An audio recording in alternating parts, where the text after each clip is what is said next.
What's going on, everybody? Welcome back to the Silver Site. Today I'm going to be reviewing Season 2, Episode 1, Hustle and Motivation of the CW's hit show, All American. Season 2 opens up with a beautiful tribute to Nipsey Hussle. We see Coop and Spence standing in front of a large mural that somebody's painting in his honor, to honor his life and his legacy. Spencer turns to Coop and asks her if she's done with the gang life. And Coop, being Coop in typical Coop fashion, making bad Coop decisions, she says those are her boys and she can't just, leave them hanging. She can't wash her hands of them just yet. I gotta get this off my chest about Coop. Coop really gets on my nerves sometimes, and I get it. Sometimes you want what's best for others more than you want what's best for yourself. But for the life of me, I can't seem to fathom how somebody can make such bad decisions but yet still have so much to say and so much wisdom to pour out to other people, but yet still in your own life, you're just doing stupid shit. Spence reveals that he's actually planning on leaving Beverly Hills and going to play for South Crenshaw because his father had made him an offer to play for his team because he got a coaching job at South Crenshaw. Coop is happy for Spence, but she does tell him that, hey, you need to go and talk to your team in Beverly Hills because as much as you got family in Crenshaw, Beverly Hills, that team, they're counting on you, and that's your family too. And the right thing to do is, to tell them before you leave because they're planning a future and you have no intentions on being in that future with them. So Coop, like I said, she can give you good advice, but she damn sure can't get her own life together. Jordan's out there with a girl, he finally got him a piece of chocolate. Layla and Olivia are sitting in the beach chairs just, having a conversation. And Olivia brings up how Layla has been distant and, hard to reach lately. Layla says she's fine. Olivia says, well, are you sure you're fine? You literally trashed her house, staged the break-in. And I'm worried about you. And Layla just, is in complete denial. And, I empathize with that. When you're going through something emotionally or when you're going through something mentally, a lot of times, even when someone reaches out to you, you may not be ready to talk or meet them halfway. So you just shut down and say everything's fine. So what I'm looking forward to this season the most is them exploring Layla's mental health. Because she's obviously going through something. As we see later on in the episode towards the end, we get a glimpse into her room, and her room is just like a mess and it's junky. She has clothes all over the place, and that is a sign of depression. So I really hope that we get to explore Layla's character arc in terms of her mental health and what she's going through with her father not being there and how it's affecting her in her day-to-day life. In the midst of everything going on, Spencer arrives at the beach. Him and Layla are talking, and then some woman approaches them, and I'm assuming she's friends with Layla or knows Layla because they introduce Rochelle to Spencer. And right off the bat, Rochelle just spits out, she spits out all of Spencer's football stats, and I'm like, you know a little bit too much about him for him to not be your man. But I guess that's her job. That's what she wants to do as far as a career. She wants to be a sports agent. They even gave a shout out to that sports agent Nicole Lynn. They said they compared Rochelle and they said, well, okay, I see you the next Nicole Lynn. So I thought that was dope too that they gave her a shout out. All right, yeah. So back to Coop. So Coop runs into her old gang and she's like, oh, I'm trying to check on you, make sure you're all right. And they just don't want nothing to do with her because even though she did the right thing, quote unquote, she still violated a street code. She still snitched. And so they don't see it how Coop is seeing it. Coop is seeing that she did something good, but that's just not how they see it. And they don't want anything to do with Coop. What you did, cool, you did what you had to do, but stay away from us for your own good. And I think that really hurt Coop because, as we all know, Coop is a good person to her core. And, even though she doesn't do what's best for herself, she wants everybody around her to do what's best for them, or she'll sacrifice and do what needs to be done to protect the ones she cares about. Coop is mad genuine. And I feel like, she made that sacrifice, went against the code, snitched, went to the police, put her life on the line. If these people did not appreciate what she did, I felt like that shit hurt Coop. And you can see it. And at one point in the episode, Spencer finds out that Coach Baker isn't on vacation, he isn't away. He actually handed in his resignation letter and didn't say anything to Spencer. And this hurt Spencer because he thought him and Coach Baker were a lot closer than that. And he thought they had a better relationship to the point where if Coach Baker was to leave, he would say something to Spencer and give him that courtesy, because they have that bond and that friendship. And so Spencer goes to Coach Baker and expresses his disappointment in him. He felt that after all him and Coach Baker had been through, that they at least owed each other that common courtesy to let each other know if the other one was going to leave. And Spencer actually said, I'm actually here to do what you should have done and let you know that Spencer's father was trying to get him to play for South Crenshaw because he got offered a coaching job and he wanted his son to come play for him. All right, so now let's talk about Grace.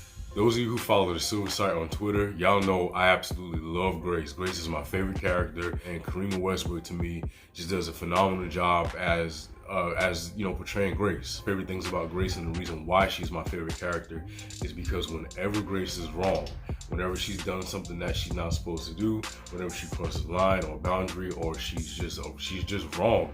When she's wrong, she owns her shit. So Corey confronts Grace about Dylan's paternity, which is Spencer's younger brother, and Grace is just she's not ready to talk about it. She don't want to talk about it. She don't want no parts in it. She's just like, whatever. Like, I don't want to talk about this when the kids are in the house. Like, she's doing everything she can to avoid talking about the paternity of Dylan. They're discussing this, and Spencer walks in while they're discussing the paternity of Dylan. And he's assuming that they're talking about Spencer going to play football for his father, and Spencer says, well, you couldn't wait for me to give you an answer. Instead, you come and try to pressure my mom into, making me make a decision. And Grace is like, well, what are you talking about? Because Grace didn't even know that Corey had offered to, have Spencer live with him and play football. Olivia and Jordan in the kitchen, they're talking, still dealing with the stress of their family falling apart. Jordan's taking money out of his mother's wallet, and Olivia sees him and calls him out on it. Olivia and Jordan's mother Laura comes back in to get her wallet, and while she's coming back in to get her wallet, she's talking to Olivia's talking to her father, and they're having a conversation. And then Jordan he isn't with it. He hasn't even begun to remotely forgive his father for his infidelities against his mom. And while they're talking about that, Laura walks in, and she's just uncomfortable. She sees her estranged husband, and she just doesn't know how to react. So she takes her wallet and goes, but on the way out she tells him, hey, like, I don't mind you coming to see the kids, but next time you need to call first. And you think he also understands because of what he did. He violated their vows, when he cheated on his wife with Grace. So I feel like Billy Baker has a good understanding, like, yeah, I messed up. So, but you can still see the hurt on his face. We fast forward and we see Laura in the kitchen, and she's like just bawling in tears.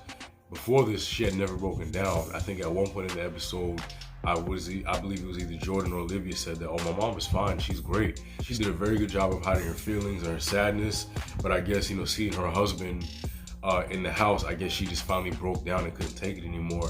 And Olivia was on her way into the kitchen, and she heard and saw her mother crying, and she tiptoed backwards out the room and gathered her things and left, because she didn't want her mother to know that she saw her crying. Now, when I initially saw the scene, I thought that Olivia was very selfish and spoiled for not going to comfort her mother.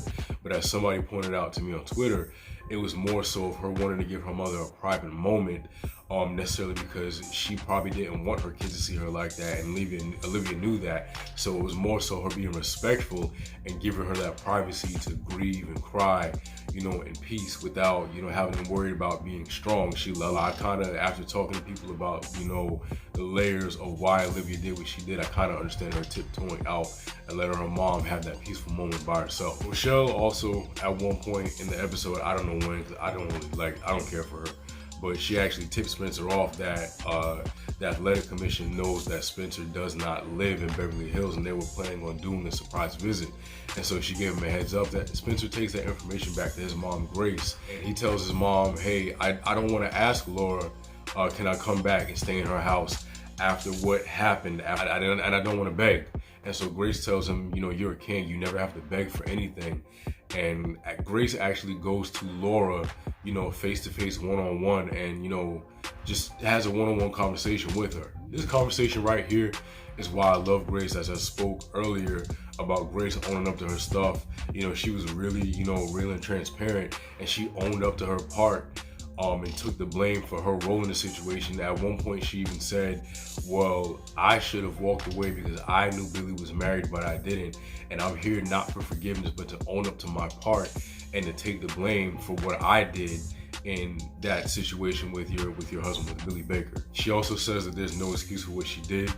And she also said that when you wrong somebody, you need to go to the one-on-one, face-to-face, so that way they know you mean it. That way they can see you you mean it and that you're sincere in your apology. It takes a lot. I know that has to take a lot of the grace to try to make things right between her and Laura, and I guess essentially Billy, so that way Spencer could come back in the house. But I understand, you slept with the man who's married, so I get where Laura's coming from, and I don't fault her for still being salty or being angry, sad, mad, disappointed. She has the right to feel however she wants to feel. But Laura does accept Grace's apology, and she actually goes to Crenshaw. She tells Spencer how she's been hiding her pain and she's also been misplacing it, and that none of it has anything to do with Spencer. So heads back to Beverly Hills, and heading back to Beverly Hills and spending time with Laura, Olivia, and Jordan, he realizes that he does love his home in Beverly Hills, and he texts his father and he tells his dad that he's gonna need a little bit more time to make his decision. Grace actually, towards the end of the episode, gives in, and she says, well, you know what, I'm wrong. Let's go ahead and get this paternity test done so we can see who the father is. But Corey says he does not want a paternity test, and he's accepted the fact that Dylan may not be his child, and he'd rather just go on with the way things are now as opposed to doing more damage, because he says he's already done enough damage by leaving. Now, I don't agree with what they decided together as, I guess, parents, but I get it. Everybody thinks differently, and these characters are built different. These characters move different, and I don't like the decision that they made, because I felt like it's great for the short term, but for the long term, it's going to cause more damage. So I'm interested to see how this unfolds this season with them hiding the paternity of Dylan. And who knows, this may be something that they stretch out the entire series.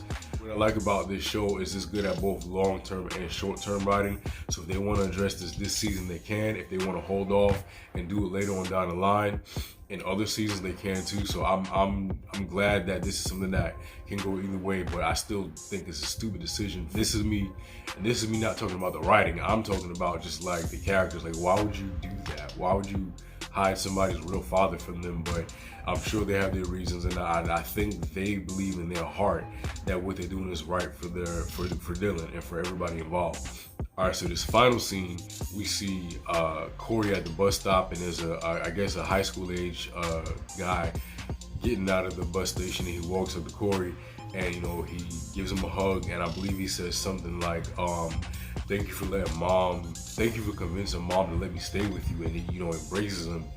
Is this like another kid that Corey took in, or is this like a son that he had, or a stepson? Can't wait to see. I really think the season premiere was great. It was strong.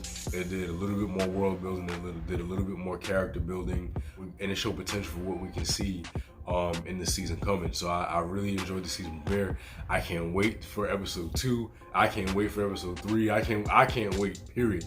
All right, guys, that's a wrap. Don't forget to like, share, and most importantly, subscribe. Let me know what you thought about All American Season 2, Episode 1, Hustle and Motivation, down below in the comments, and whether or not you agree with Grace and Corey's decision to keep Dylan's paternity between them. And I'll see you guys next week. Later days.